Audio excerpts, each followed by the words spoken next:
ಬೆಂಗಳೂರಿನಲ್ಲಿ ಕಿಡಿಗೇಡಿಗಳ ವಿಕೃತಿ, ಮಲಗಿದ್ದ ಹಸುಗಳ ಕೆಚ್ಚಲು ಕೊಯ್ದು ಅಟ್ಟಹಾಸ, ದುರುಳರ ಕ್ರೂರ ಕೃತ್ಯಕ್ಕೆ ಕಾರಣ ಏನು?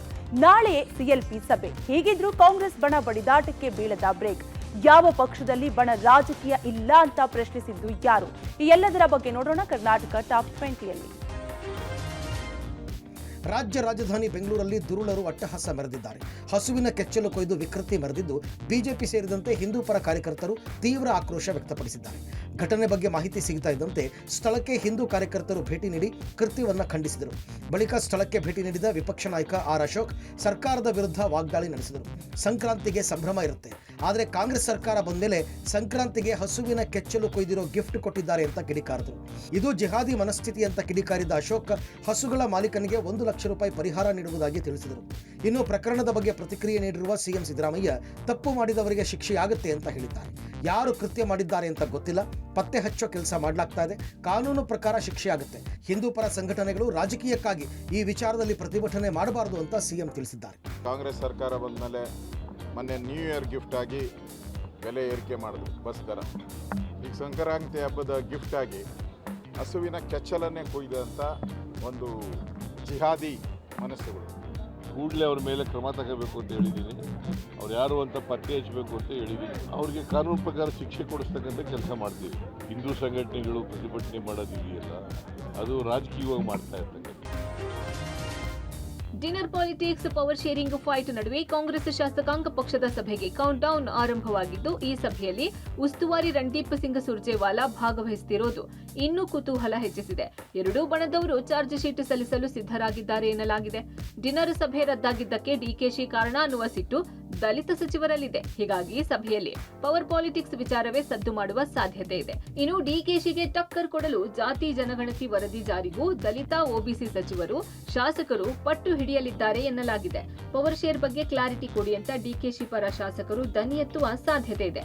ಇನ್ನು ಸಿಎಲ್ಪಿ ಸಭೆ ಬಗ್ಗೆ ಪ್ರತಿಕ್ರಿಯೆ ನೀಡಿರೋ ಗೃಹ ಸಚಿವ ಡಾಕ್ಟರ್ ಜಿ ಪರಮೇಶ್ವರ್, ನಾಳೆಯ ಸಭೆಯ ಅಜೆಂಡಾ ಬಗ್ಗೆ ನನಗೆ ಗೊತ್ತಿಲ್ಲ. ಬಜೆಟ್, ಶಾಸಕರ ಸಮಸ್ಯೆಗಳು, ಜಾತಿ ಜನಗಣತಿ ವಿಚಾರ ಚರ್ಚೆ ಆಗಬಹುದು ಅಂತ ಹೇಳಿದ್ದಾರೆ. ಇನ್ನು ಡಿನ್ನರ್ ಪಾಲಿಟಿಕ್ಸ್ ಬಗ್ಗೆ ಪ್ರತಿಕ್ರಿಯೆ ನೀಡಿರೋ ಸಚಿವ ಎಂಬಿ ಪಾಟೀಲ್, ಇದಕ್ಕೆಲ್ಲ ತೀರಾ ಮಹತ್ವ, ವಿಶೇಷ ಅರ್ಥ ಕಲ್ಪಿಸಿಕೊಡುವುದು ಸರಿಯಲ್ಲ ಅಂತ ಹೇಳಿದ್ದಾರೆ. ಶಾಸಕರ ಸಮಸ್ಯೆಗಳು ಅಥವಾ ಸರ್ಕಾರದ ನೀತಿ ಜೊತೆಗೆ ಈ ಜಾತಿ ಜನಗಣತಿ ಇದ್ರ ಬಗ್ಗೆನೂ ಕೂಡ ಏನಾದರೂ ಚರ್ಚೆ ಆಗ್ಬೋದು ಅಂತ ಅಂದ್ಕೊಳ್ತೇನೆ. ಯಾರ ಮನೆಗೆ ಹೋಗಿ ಊಟ ಮಾಡೋದು ಇದೆಲ್ಲದಕ್ಕೂ ಏನು ಮಾತು ಕೊಡಬೇಕಾಗಿಲ್ಲ. ಮುಖ್ಯಮಂತ್ರಿಗಳು ಸತೀಶ್ ಜಾರಕಿಹೊಳಿ ಮನೆಗೆ ಹೋಗಿದ್ದಾರೆ. ನನ್ನ ಮನೆಗೂ 2 ಸಲ ಕರೆದಿದ್ದೀನಿ, ಹಿಂದೆ ಬಂದಿದ್ದಾರೆ. ಇದಕ್ಕೆ ವಿಶೇಷ ಅರ್ಥ ಕಲ್ಪಿಸ್ಕೊಡೋದು ಸರಿಯಲ್ಲ. ನಾಳಿನ ಸಿಎಲ್ಪಿ ಸಭೆಗೂ ಮುನ್ನ ರಾಜ್ಯ ಕಾಂಗ್ರೆಸ್ನಲ್ಲಿ ಬಣ ಬಡಿದಾಟ ಜೋರಾಗಿದೆ. ಸಿಎಂ ಸಿದ್ದರಾಮಯ್ಯ ಪರ ಆಪ್ತ ಸಚಿವರು ಬ್ಯಾಟಿಂಗ್ ಮುಂದುವರೆಸಿದ್ದು, ಯಾವುದೇ ಕಾರಣಕ್ಕೂ ರಾಜ್ಯದಲ್ಲಿ ಮುಖ್ಯಮಂತ್ರಿ ಬದಲಾವಣೆ ಇಲ್ಲ ಅಂತ ತಿಳಿಸಿದ್ದಾರೆ. ಸಿದ್ದರಾಮಯ್ಯ ಅವರು ಮುಂದೆಯೂ ಸಿಎಂ ಆಗಿ ಇರಲಿದ್ದು, ಸಿಎಂ ಬದಲಾವಣೆ ವಿಚಾರ ಹೈಕಮಾಂಡ್ ನಿರ್ಧಾರ ಮಾಡುತ್ತೆ ಅಂತ ಸಚಿವ ಬೈರತಿ ಸುರೇಶ್ ತಿಳಿಸಿದ್ದಾರೆ. ಅಲ್ಲದೆ ನಮ್ಮ ಹೈಕಮಾಂಡ್ ರಾಹುಲ್ ಗಾಂಧಿ, ಸೋನಿಯಾ ಗಾಂಧಿ, ಸುರ್ಜೇವಾಲಾ ಎಲ್ಲರೂ ಸಿದ್ದರಾಮಯ್ಯ ಪರ ಇದ್ದಾರೆ. ರಾಜ್ಯದ ಜನರ ಆಶೀರ್ವಾದ ಇರೋವರೆಗೂ ಯಾರು ಅವರನ್ನ ಏನು ಮಾಡೋಕ್ಕಾಗಲ್ಲ. ಹೈಕಮಾಂಡ್ ಜೊತೆ ಸೇರಿ ಡಿನ್ನರ್ ಪಾರ್ಟಿ ಆಯೋಜನೆ ಮಾಡಲಿದ್ದೀವಿ ಅಂತ ತಿಳಿಸಿದ್ರು. ರಾಜ್ಯದಲ್ಲಿ ಮುಖ್ಯಮಂತ್ರಿ ಕುರ್ಚಿ ಖಾಲಿ ಇಲ್ಲ, ಸಿದ್ದರಾಮಯ್ಯ ಮುಖ್ಯಮಂತ್ರಿಯಾಗಿ ಮುಂದುವರಿತಾರೆ ಅಂತ ಸಚಿವ ಡಾಕ್ಟರ್ ಎಚ್ ಸಿ ಮಹದೇವಪ್ಪ ಹೇಳಿದ್ದಾರೆ. ಯತೀಂದ್ರ ಸಿದ್ದರಾಮಯ್ಯ ಸಹ ಸಿದ್ದರಾಮಯ್ಯ ಪರ ಬ್ಯಾಟ್ ಬೀಸಿದ್ದು, ರಾಜ್ಯದಲ್ಲಿ ಇವತ್ತು ಯಾವುದೇ ರೀತಿ ರಾಜಕೀಯ ಪ್ರಕ್ಷುಬ್ಧತೆ ಇಲ್ಲ. ಡಿಕೆ ಶಿವಕುಮಾರ್ ಅವರ ಹೇಳಿಕೆ ವೈಯಕ್ತಿಕವಾಗಿದೆ ಅಂತ ತಿಳಿಸಿದ್ದಾರೆ. ಸಂವಿಧಾನವನ್ನ ತನ್ನ ಜೀವನದ ಧ್ಯೇಯವನ್ನಾಗಿ ಇಟ್ಕೊಂಡು ಇವತ್ತು ಈ ರಾಜ್ಯದ ಮುಖ್ಯಮಂತ್ರಿಯಾಗಿ ಸಿದ್ದರಾಮಯ್ಯನವರು ಕರ್ನಾಟಕ ರಾಜ್ಯವನ್ನ ಆಳ್ತಾ ಇದ್ದಾರೆ. ಕುರ್ಚಿ ಖಾಲಿ ಇಲ್ಲ. ಸಿದ್ದರಾಮಯ್ಯರು ಮುಖ್ಯಮಂತ್ರಿಯಾಗಿ ಕೆಲಸ ಮಾಡ್ತಾ ಇದ್ದಾರೆ. ಅವರು ಮುಖ್ಯಮಂತ್ರಿಯಾಗಿ ಮುಂದುವರಿತದೆ. ಕೂಗಾಟ ಚರ್ಚೆ ಇಲ್ವಲ್ಲ. ರಾಜಕೀಯ ಪ್ರಕ್ಷುಬ್ಧತೆ ಇಲ್ಲ. ಹೈಕಮಾಂಡು ಮತ್ತು ಎಲ್ಲ ಶಾಸಕರ ಅಭಿಪ್ರಾಯ ಅದೇ ಪ್ರಕಾರ. ರಾಜ್ಯ ಕಾಂಗ್ರೆಸ್ನಲ್ಲಿ ನಡೆದಿರುವ ಪವರ್ ಶೇರಿಂಗ್ ಫೈಟ್ಗೆ ನಿನ್ನೆಯಷ್ಟೇ ಟ್ವಿಸ್ಟ್ ಕೊಟ್ಟಿದ್ದ ಡಿಸಿಎಂ ಡಿಕೆಶಿ, ಯಾವ ಪವರೂ ಇಲ್ಲ, ಯಾವ ಶೇರಿಂಗೂ ಇಲ್ಲ, ನನ್ನ ಪರ ಯಾರೂ ಮಾತನಾಡೋದು ಬೇಡ ಎಂದಿದ್ದರು. ಅಲ್ಲದೆ ಹೈಕಮಾಂಡ್ ಹೇಳಿದ್ದೆ ಅಂತಿಮ ಅಂತ ಹೇಳಿದರು. ಡಿಕೆ ಶಿವಕುಮಾರ್ ಹೇಳಿಕೆ ರಾಜ್ಯ ಕಾಂಗ್ರೆಸ್ನಲ್ಲಿ ಸಂಚಲನ ಸೃಷ್ಟಿಸಿದ್ದು, ಅವರ ಅಭಿಪ್ರಾಯ ಹೇಳಿದ್ದಾರೆ, ಅದರಲ್ಲಿ ತಪ್ಪೇನಿದೆ ಅಂತ ಸಚಿವ ರಾಜಣ್ಣ ಪ್ರಶ್ನಿಸಿದ್ದಾರೆ.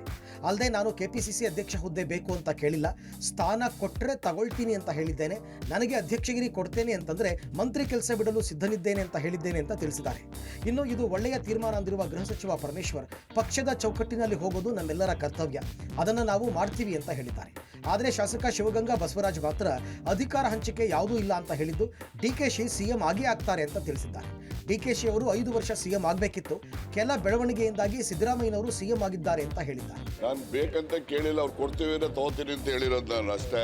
ಅವರು ಅಧ್ಯಕ್ಷರಿಗೆ ಕೊಡ್ತೀನಿ ಅಂದ್ರೆ ನಾನು ಆಗ್ಲಿಕ್ಕೆ ಸಿದ್ಧ ಇದ್ದೀನಿ, ಮಂತ್ರಿ ಕೆಲಸ ಬಿಡ್ಲಿಕ್ಕೆ ಸಿದ್ಧ ಇದ್ದೀನಿ ಅಂತ ಹೇಳಿದ್ದೀನಿ ಹೊರತು ನನ್ನ ಅಧ್ಯಕ್ಷರು ಮಾಡಿ ಅಂತ ನಾನು ಎಲ್ಲೂ ಅರ್ಜಿ ಹಾಕೊಂಡು ಎಲ್ಲೂ ಕೇಳೋಂಥ ಪ್ರಮೇಯ ಏನಿಲ್ಲ, ನಾನು ಮಾಡೋದು ಇಲ್ಲ. ಅದನ್ನೆಲ್ಲ ಒಳ್ಳೆಯ ತೀರ್ಮಾನ, ನಾವೆಲ್ಲರೂ ಅಷ್ಟೇ. ಅಂದರೆ ಹೈಕಮಾಂಡ್ ಏನು ತೀರ್ಮಾನ ಮಾಡುತ್ತೆ ಅದನ್ನೇ ನಾವೆಲ್ಲರೂ ಒಪ್ಕೊಳ್ತೀವಿ ಅಂತಕ್ಕಂಥ ಮಾತನ್ನು ನಾನು ಕೂಡ ಹೇಳಿದ್ದೇನೆ. ಶಿವಕುಮಾರ್ ಅವರು ಅದೇ ಮಾತನ್ನು ಹೇಳಿದ್ದಾರೆ. ಭಾಳ ಸಂತೋಷ. ಪಕ್ಷದ ಚೌಕಟ್ಟಿನಲ್ಲಿ ಹೋಗಬೇಕಾದದ್ದು ನಮ್ಮ ಕರ್ತವ್ಯ, ಅದನ್ನು ಮಾಡ್ತೀವಿ. ಹೈಕಮಾಂಡ್ ಯಾವಾಗ ಏನು ತೀರ್ಮಾನ ತಗೊಳ್ತೆ ಅದಕ್ಕೆ ಬದ್ಧ. ಯಾವುದೆಲ್ಲ ಸೇರ್ ಮಾಡ್ತಾರೆ ಹಾಗೆ ಆಗ್ತಾರೆ. ಅದಕ್ಕೆ ಮತ್ತೆ ಬದಲಾವಣೆ ಸ್ಟೇಟ್ಮೆಂಟ್ ನಿಂದಕ್ಕೆ ತಗೊಳ್ಳೋ ಮಾತಿಲ್ಲ. ರಾಜ್ಯ ಕಾಂಗ್ರೆಸ್ನಲ್ಲಿ ಬಣ ರಾಜಕೀಯ ಮುಂದುವರೆದಿದೆ. ಈ ಬಗ್ಗೆ ಪ್ರತಿಕ್ರಿಯೆ ನೀಡಿರುವ ಸಚಿವ ಕೆಎನ್ ರಾಜಣ್ಣ, ಬಣ ರಾಜಕೀಯ ಯಾವ ಪಕ್ಷದಲ್ಲಿ ಇಲ್ಲ ಹೇಳಿ ಅಂತ ಪ್ರಶ್ನಿಸಿದ್ದಾರೆ. ಒಂದರಲ್ಲಿ ಜಾಸ್ತಿ ಇರಬಹುದು, ಒಂದು ಪಕ್ಷದಲ್ಲಿ ಕಡಿಮೆ ಇರಬಹುದು. ಆದರೆ ಬಿಜೆಪಿ, ಕಾಂಗ್ರೆಸ್, ಜೆಡಿಎಸ್ ಎಲ್ಲ ಕಡೆ ಬಣ ರಾಜಕೀಯ ಇದೆ. ಕಾಂಗ್ರೆಸ್ 1880ರಲ್ಲಿ ಪ್ರಾರಂಭ ಆದಾಗಲೇ ಬಣ ರಾಜಕೀಯ ಇತ್ತು. ಬಣ ರಾಜಕೀಯ ಇರೋದು ಪ್ರಜಾಪ್ರಭುತ್ವದ ದೃಷ್ಟಿಯಿಂದ ಒಳ್ಳೆಯದು. ಪವರ್ ಶೇರಿಂಗ್ ಆಗಿದೆಯೋ ಇಲ್ವೋ ಗೊತ್ತಿಲ್ಲ. ಅಂತಿಮವಾಗಿ ಹೈಕಮಾಂಡ್ ನಿರ್ಣಯ ಮಾಡುತ್ತೆ ಅಂತ ರಾಜಣ್ಣ ತಿಳಿಸಿದ್ದಾರೆ. ಇನ್ನು ಕಾಂಗ್ರೆಸ್ನ ಪವರ್ ಶೇರಿಂಗ್ ಬಗ್ಗೆ ವ್ಯಂಗ್ಯವಾಡಿರುವ ವಿಪಕ್ಷ ನಾಯಕ ಆರ್ ಅಶೋಕ್, ಕಾಂಗ್ರೆಸ್ ಒಡೆದ ಮನೆಯಾಗಿದೆ, ಬೀದಿಯಲ್ಲಿ ಮಾತನಾಡ್ತಾ ಇದ್ದಾರೆ. ಕೆಪಿಸಿಸಿ ಅಧ್ಯಕ್ಷರಿಗೆ ರಾಜಣ್ಣ ಆವಾಜ್ ಹಾಕ್ತಿದ್ದಾರೆ. ಪರಮೇಶ್ವರ್ ಕೂಡ ಮಾತನಾಡ್ತಿದ್ದಾರೆ ಅಂತ ಹೇಳಿದ್ದಾರೆ. ಯಾವ ಪಕ್ಷದಲ್ಲಿಲ್ಲ, ಒಂದ್ರಲ್ಲಿ ಜಾಸ್ತಿ ಇರ್ಬೋದು, ಒಂದ್ರಲ್ಲಿ ಕಡಿಮೆ ಇರ್ಬೋದು. ಬಿಜೆಪಿ, ಕಾಂಗ್ರೆಸ್, JDS ಅಲ್ಲಿಲ್ಲ, ಇರೋದು 20 ಜನ MLA ಅಲ್ಲೂ ಕೂಡ ಎಷ್ಟು ಬಣ ರಾಜಕೀಯ ಇದೆ. ಒಂದ್ರಲ್ಲಿ ಜಾಸ್ತಿ ಇರ್ಬೋದು, ಒಂದ್ರಲ್ಲಿ ಕಡಿಮೆ. ರಾಜಕೀಯ ಅಂತ ಅಂದಮೇಲೆ ಕಾಂಗ್ರೆಸ್ 1885 ಪ್ರಾರಂಭ ಆದಾಗಲೇ ಕಾಂಗ್ರೆಸ್ನಲ್ಲೂ ಬಣ ರಾಜಕೀಯ ಇತ್ತಪ್ಪ. ಆಗಲ್ಲ. ಪವರ್ ಶೇರಿಂಗು ಹೈಕಮಾಂಡ್ ಮಟ್ಟದಲ್ಲಿ ನಿರ್ಣಯ ಆಗ್ತಕ್ಕಂಥದ್ದು. ಪವರ್ ಶೇರಿಂಗ್ ಆಗಿದೆಯೋ ಗೊತ್ತಿಲ್ಲ, ಆಗಿಲ್ವೋ ಅದು ಗೊತ್ತಿಲ್ಲ. ಏನಿದ್ರು ಕೂಡ ಅಂತಿಮವಾಗಿ ಹೈಕಮಾಂಡ್ ಅವರು ನಿರ್ಣಯ ಮಾಡ್ತಾರೆ. ಕಾಂಗ್ರೆಸ್ ಒಂದು ರೀತಿ ಒಡೆದ ಮನೆ ಆಗಿದೆ. ಬೀದಿಯಲ್ಲೆಲ್ಲ ಮಾತಾಡ್ತಾರೆ. ಮಂತ್ರಿಗಳೆಲ್ಲ ಯಾವನ್ರೆ DK ಶಿವಕುಮಾರ್ ಆಸ್ತಿ ಕೇಳಿದ್ದೀರ ನಾವು ಅಂತ ರಾಜ್ಯದ ಅಧ್ಯಕ್ಷರಿಗೆ ಆವಾಜ್ ಆಗ್ತಾ ಇದೆ. ಅಂದರೆ ಈ ಕಾಂಗ್ರೆಸ್ ಅಲ್ಲಿ ಇವತ್ತು ಸಿದ್ದರಾಮಯ್ಯನವರು 2.5 ವರ್ಷ ಅಂತ ತೀರ್ಮಾನ ಆಗಿರೋವಂಥದ್ದು ಈಗ ಜಗಜ್ಜಾಹಿರಾತ ಎಲ್ಲ ಮಾಧ್ಯಮದಲ್ಲೂ ಕೂಡ ಬಂದಿದೆ. ಜೆಡಿಎಸ್ ರಾಜ್ಯಾಧ್ಯಕ್ಷರಾಗಿ ನಿಖಿಲ್ ಕುಮಾರಸ್ವಾಮಿಯನ್ನ ನೇಮಿಸುವ ವಿಚಾರವಾಗಿ ಇಂದು ಮಹತ್ವದ ಸಭೆ ನಡೆದಿದೆ. ಜೆಡಿಎಸ್ ಕಚೇರಿಯಲ್ಲಿ ಮಾಜಿ ಪ್ರಧಾನಿ HD ದೇವೇಗೌಡ ಹಾಗೂ ಕೇಂದ್ರ ಸಚಿವ ಕುಮಾರಸ್ವಾಮಿ ನೇತೃತ್ವದಲ್ಲಿ ಸಭೆ ನಡೆದಿದ್ದು, ಶಾಸಕರು, ಮಾಜಿ ಶಾಸಕರು, ಪದಾಧಿಕಾರಿಗಳು ಭಾಗಿಯಾಗಿದ್ದರು. ಸಭೆಯಲ್ಲಿ ಚುನಾವಣೆ ಪ್ರಕ್ರಿಯೆ ಮೂಲಕವೇ ರಾಜ್ಯಾಧ್ಯಕ್ಷರ ಆಯ್ಕೆ ಮಾಡಲು ತೀರ್ಮಾನಿಸಲಾಯಿತು. ತಾಲೂಕು, ಜಿಲ್ಲಾ ಅಧ್ಯಕ್ಷರ ಚುನಾವಣೆ ನಂತರ ಮಾರ್ಚ್ನಲ್ಲಿ ರಾಜ್ಯಾಧ್ಯಕ್ಷರ ಚುನಾವಣೆ ನಡೆಸಲು ನಿರ್ಧರಿಸಿದ್ದು, ಚುನಾವಣೆಯ ಉಸ್ತುವಾರಿಯಾಗಿ ಪರಿಷತ್ ಸದಸ್ಯ ತಿಪ್ಪೇಸ್ವಾಮಿ ನೇಮಕ ಮಾಡಲಾಗಿದೆ. ಇನ್ನು ಇದೇ ವೇಳೆ ಮಾತನಾಡಿದ HD ಕುಮಾರಸ್ವಾಮಿ, ಕಾಂಗ್ರೆಸ್ನ ಡಿನ್ನರ್ ಪಾಲಿಟಿಕ್ಸ್ ವಿರುದ್ಧ ವಾಗ್ದಾಳಿ ನಡೆಸಿದರು. ಪ್ರತಿದಿನ ಡಿನ್ನರ್ ಪಾರ್ಟಿ ಮಾಡಿಕೊಳ್ಳಿ, ಅದಕ್ಕೆ ನನ್ನ ಅಭ್ಯಂತರ ಇಲ್ಲ. ಆದರೆ ರಾಜ್ಯದ ನಮ್ಮ ರೈತರಿಗೆ ಏನು ಮಾಡಬೇಕು ಅದನ್ನ ಮಾಡಲಿ ಅಂತ ಆಗ್ರಹಿಸಿದರು. ಇನ್ನು ಗ್ರೇಟ್ ಸಿದ್ದರಾಮಯ್ಯರಂತೆ ದೇಶದಲ್ಲಿ ಯಾರೂ ಮಾಡಿಲ್ವಂತೆ, ಇಂಥ ಮುಖ್ಯಮಂತ್ರಿಯೇ ಇಲ್ವಂತೆ, ಇವರೇನ್ ಮಾಡಿದ್ದಾರೆ ಅಂತ HDK ಪ್ರಶ್ನೆ ಮಾಡಿದ್ದಾರೆ. ಜಾತಿ ಜನಗಣತಿಗೆ ಒಕ್ಕಲಿಗ ಸಂಘದ ವಿರೋಧ ತೀವ್ರಗೊಂಡಿದೆ. ಇಂದು DCM DK ಶಿವಕುಮಾರ್ ಒಕ್ಕಲಿಗರ ಸಂಘದ ನೂತನ ಪದಾಧಿಕಾರಿಗಳನ್ನ ಭೇಟಿ ಮಾಡಿ ಚರ್ಚಿಸಿದ್ದಾರೆ. ಈ ವೇಳೆ ಯಾರಿಗೂ ಅನ್ಯಾಯ ಆಗದ ರೀತಿಯಲ್ಲಿ ಜಾತಿ ಗಣತಿ ಜಾರಿಗೊಳಿಸುತ್ತೀವಿ ಅಂತ DKಶಿ ಭರವಸೆ ಕೊಟ್ಟಿದ್ದಾರೆ. ಸಭೆ ಬಳಿಕ ಮಾತನಾಡಿದ DK ಶಿವಕುಮಾರ್, ಇಂದು ಜಾತಿ ಗಣತಿ ವಿಚಾರವಾಗಿ ಕರೆದಿದ್ದ ಸಭೆಯನ್ನ ಮುಂದೂಡಿಕೆ ಮಾಡಲು ಹೇಳಿದ್ದೇನೆ. ಸ್ವಾಮೀಜಿಗಳ ಜೊತೆಗೂ ಕೂಡ ದೂರವಾಣಿ ಕರೆ ಮೂಲಕ ಮಾತನಾಡಿದ್ದೀನಿ ಅಂತ ಹೇಳಿದ್ರು. ಇನ್ನು ಹೊಸದಾಗಿ ಜಾತಿ ಗಣತಿ ಮಾಡಿ ಅಂತ ಮನವಿ ಮಾಡಿಕೊಂಡಿದ್ದೀವಿ ಅಂತ ರಾಜ್ಯ ಒಕ್ಕಲಿಗ ಸಂಘದ ಅಧ್ಯಕ್ಷ ಕೆಂಚಪ್ಪಗೌಡ ತಿಳಿಸಿದ್ರು. ಅಲ್ಲದೆ ಸಿಎಂ ಜಾತಿ ಗಣತಿ ಮಂಡಿಸಿದ್ರೆ ಉಗ್ರ ಹೋರಾಟ ಮಾಡ್ತೀವಿ, ನಮ್ಮದು ಸರ್ಕಾರ ಉರುಳಿಸೋ ತಾಕತ್ತು ಹೊಂದಿರೋ ಜನಾಂಗ, ಅದಕ್ಕೆ ಈ ಹಿಂದೆ ಅನೇಕ ಉದಾಹರಣೆಗಳು ಇದೆ ಅಂತ ತಿಳಿಸಿದ್ರು. ಸಿಟಿ ರವಿ, ಲಕ್ಷ್ಮೀ ಹೆಬ್ಬಾಳ್ಕರ್ ಕೇಸ್ನಲ್ಲಿ ನನ್ನ ತೀರ್ಪೇ ಅಂತಿಮ, CID ತನಿಖೆ ಏಕೆ ಅಂತ ಗೃಹ ಸಚಿವ ಪರಮೇಶ್ವರ್ಗೆ ಸಭಾಪತಿ ಬಸವರಾಜ ಹೊರಟ್ಟಿ ಪತ್ರ ಬರೆದಿದ್ದು, ಸದನದಲ್ಲಿನ ನನ್ನ ಪರಮಾಧಿಕಾರ ಗೌರವಿಸಿ ಅಂತ ತಿಳಿಸಿದ್ದಾರೆ. ಅಲ್ಲದೆ CID ತನಿಖೆಯ ನಿರ್ಧಾರ ಕಾರ್ಯಾಂಗ, ಶಾಸಕಾಂಗದ ನಡುವೆ ಸಂಘರ್ಷಕ್ಕೆ ಕಾರಣವಾದಂತಿದೆ ಅಂತ ಹೇಳಿದ್ದಾರೆ. ಈ ಬಗ್ಗೆ ಪ್ರತಿಕ್ರಿಯೆ ನೀಡಿರುವ ಪರಮೇಶ್ವರ್, ಕಾನೂನು ಸಲಹೆ ಪಡೆದು ಕಾನೂನು ಚೌಕಟ್ಟಿನಲ್ಲಿ ಶಾಸಕಾಂಗದ ಸಾರ್ವಭೌಮತ್ವ ಉಲ್ಲಂಘನೆಯಾಗಿದೆಯಾ ಅಂತ ಪರಿಶೀಲಿಸುತ್ತೀವಿ. ಅನಾವಶ್ಯಕ ಗೊಂದಲ ಆಗ್ತಾ ಇದ್ದ ಹಿನ್ನೆಲೆಯಲ್ಲಿ ಸತ್ಯಾಸತ್ಯತೆ ಪತ್ತೆ ಹಚ್ಚಲು CIDಗೆ ಪ್ರಕರಣ ಕೊಟ್ಟಿದ್ದೇವೆ. ಇದರಿಂದ ಸಾಂವಿಧಾನಿಕ ಸಂಘರ್ಷ ಏನೂ ಆಗಲ್ಲ ಅಂತ ತಿಳಿಸಿದ್ದಾರೆ. ಆದರೆ ಸರ್ಕಾರ ಈ ರೀತಿ ಸಂಘರ್ಷ ಮಾಡೋದು ಸರಿಯಲ್ಲ ಅಂತ ಹೇಳಿರುವ ಕೇಂದ್ರ ಸಚಿವ ಪ್ರಹ್ಲಾದ್ ಜೋಶಿ, ಸರ್ಕಾರ ಶಾಸಕಾಂಗದ ಮೇಲೆ ಸವಾರಿ ಮಾಡ್ತಾ ಇದೆ ಅಂತ ಆರೋಪಿಸಿದ್ದಾರೆ. ಇನ್ನು ಸಿಟಿ ರವಿಗೆ ಬಂದಿರೋ ಬೆದರಿಕೆ ಪತ್ರದ ಬಗ್ಗೆ ಪ್ರತಿಕ್ರಿಯೆ ನೀಡಿರುವ MB ಪಾಟೀಲ್, ಸಿಟಿ ರವಿ ಸುಮ್ಮನೆ ಕಥೆ ಕಟ್ಟಿದ್ದಾರೆ, ಎಲ್ಲವನ್ನೂ ಇವರೇ ಸೃಷ್ಟಿ ಮಾಡ್ತಾ ಇದ್ದಾರೆ ಅಂತ ಕಿಡಿಕಾರಿದ್ದಾರೆ. ಲೋಕಸಭಾ ಚುನಾವಣೆ ವೇಳೆ ಬಿಜೆಪಿ ಜೆಡಿಎಸ್ ಮೈತ್ರಿ ಪರ ಕೆಲಸ ಮಾಡದ ಸ್ವಪಕ್ಷೀಯರ ವಿರುದ್ಧವೇ ಜೆಡಿಎಸ್ ಎಂಎಲ್ಸಿ ಸೂರಜ್ ರೇವಣ್ಣ ಕೆಂಡಾಮಂಡಲರಾಗಿದ್ದಾರೆ. ಹಾಸನ ಜಿಲ್ಲೆ ಹೊಳೆನರಸೀಪುರ ತಾಲೂಕಿನ ಅಗ್ರಹಾರ ಗ್ರಾಮದಲ್ಲಿ ಆಯೋಜಿಸಿದ್ದ ಕಾರ್ಯಕ್ರಮದಲ್ಲಿ ಮಾತಾಡಿದ ಸೂರಜ್ ರೇವಣ್ಣ, ಹಾಸನದಲ್ಲಿ ಯಾವುದೇ ಪಕ್ಷ ಇಲ್ಲ, ಇರುವುದು ಎರಡೇ ಪಕ್ಷ, ಒಂದು ದೇವೇಗೌಡರ ಪರ, ಇನ್ನೊಂದು ದೇವೇಗೌಡರ ವಿರುದ್ಧ ಅಂತ ನಮ್ಮ ತಾತ ದೇವೇಗೌಡರು ಹೇಳುತ್ತಿದ್ದರು.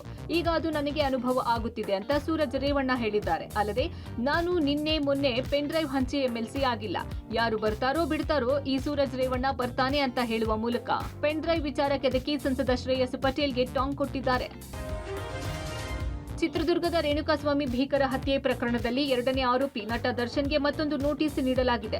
ಪ್ರಕರಣದಲ್ಲಿ ಈಗಾಗಲೇ ಬೇಲ್ ಪಡೆದು ಹೊರಗಡೆ ಇರುವಂತಹ ದರ್ಶನ್ ಸಾಕ್ಷಿಗಳ ಮೇಲೆ ಪ್ರಭಾವ ಬೀರಬಹುದು ಅನ್ನೋದಕ್ಕೆ ನೋಟಿಸ್ ಜಾರಿ ಮಾಡಲಾಗಿದೆ.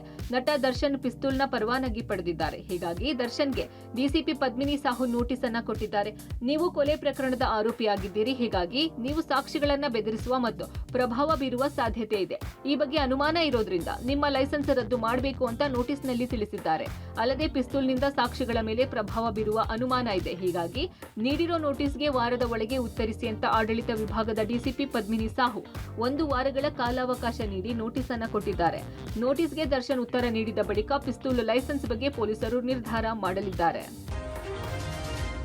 ಬೆಂಗಳೂರಿನಲ್ಲಿ ದಾರುಣ ಘಟನೆ ನಡೆದಿದ್ದು, ಹುಟ್ಟುಹಬ್ಬದ ಮಾರನೇ ದಿನವೇ ಅಪಘಾತದಲ್ಲಿ 10 ವರ್ಷದ ಬಾಲಕ ಮೃತಪಟ್ಟಿದ್ದಾನೆ. ಹೆನ್ನೂರು ಬಂಡೆ ಮುಖ್ಯ ರಸ್ತೆಯಲ್ಲಿ ಭೀಕರ ಅಪಘಾತ ಸಂಭವಿಸಿದೆ. ಬೈಕ್ನಲ್ಲಿ 10 ವರ್ಷದ ಬಾಲಕ ಭಾನುತೇಜ ಮಾವನ ಜೊತೆ ಹೋಗುತ್ತಿದ್ದಾಗ ಹಿಂಬದಿಯಿಂದ ಟ್ರಕ್ ಡಿಕ್ಕಿ ಹೊಡೆದಿದೆ. ಈ ವೇಳೆ ಬಾಲಕ ಭಾನುತೇಜ ತಲೆಯ ಮೇಲೆ ಟ್ರಕ್ನ 2 ಚಕ್ರ ಹರಿದಿದ್ದು ಸ್ಥಳದಲ್ಲೇ ಮೃತಪಟ್ಟಿದ್ದಾನೆ. ವೇದ ಕಲಿಯಲು 1 ತಿಂಗಳ ಹಿಂದೆ ಬೆಂಗಳೂರಿಗೆ ಬಂದಿದ್ದ ಚಿತ್ತೂರು ಮೂಲದ ರವಿ ಹಾಗೂ ಸುಮಾ ದಂಪತಿಯ ಪುತ್ರ ಭಾನುತೇಜ ಆರ್ಟಿ ನಗರದ ಅಕ್ಕನ ಮನೆಯಲ್ಲಿದ್ದ. ಇಂದು ಬೆಳಗ್ಗೆ ಹೊರಮಾವುಗೆ ಹೋಗುವಾಗ ಅಪಘಾತ ಸಂಭವಿಸಿದೆ. ಹುಟ್ಟು ಹಬ್ಬದ ಮರುದಿನವೇ ಭಾನುತೇಜ ಸಾವಿಗೀಡಾಗಿದ್ದು ಪೋಷಕರ ಆಕ್ರಂದನ ಮುಗಿಲು ಮುಟ್ಟಿದೆ. ಇನ್ನು ಇಂದಿರಾನಗರದ ಕೆಎಫ್ಸಿ ಬಳಿ ಸರಣಿ ಅಪಘಾತ ನಡೆದಿದ್ದು 3 ಐಷಾರಾಮಿ ಕಾರುಗಳು ಜಖಮಾಗಿವೆ. ಸ್ಥಳಕ್ಕೆ ಇಂದಿರಾನಗರ ಸಂಚಾರಿ ಪೊಲೀಸರು ಭೇಟಿ ನೀಡಿ ಪರಿಶೀಲನೆ ನಡೆಸಿದ್ದಾರೆ.